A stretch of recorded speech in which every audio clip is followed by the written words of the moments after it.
Good evening, Mr. Chairman, committee members.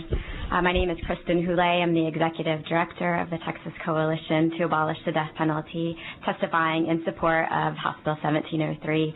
And I'd like to thank you all for taking time to hear testimony on this bill. I believe that we have reached a pivotal moment in our state's experience with the death penalty, and I want to echo Representative Farrar's point that Texas is moving away from its heavy use. Over the last decade and a half, new death sentences have dropped precipitously, from a high of 48 people sent to death row in 1999 to just 8 or 9 death sentences statewide over the last few years. One of the reasons for this decline is improved quality of appointed legal counsel for indigent defendants. An even more significant factor is greater prosecutorial discretion in deciding when to pursue death penalty, especially now that Texas has the sentencing option of life in prison without the possibility of parole, and in light of the exorbitant cost of trials to the counties when they decide to seek the death penalty.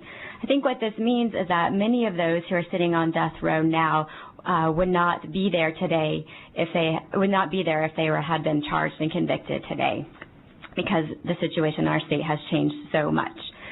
Death sentences have never been uniformly imposed in Texas, and now they've become increasingly isolated to just a few jurisdictions statewide. Just 5 counties account for 54% of new death sentences over the last 5 years in Texas. Those are in order: Dallas, Tarrant, Harris, Brazos, and Travis counties. While greater discretion is being exercised in pursuit of the death penalty, it still is not, nor has it ever been, limited to the so-called worst of the worst. And I think this is clear, particularly in terms of jury behavior. Death-qualified juries in Texas have rejected the death penalty in more than 20 capital murder trials in the last 5 years. Just in 4 cases last year, death-qualified juries found that the defendant did not pose a future danger.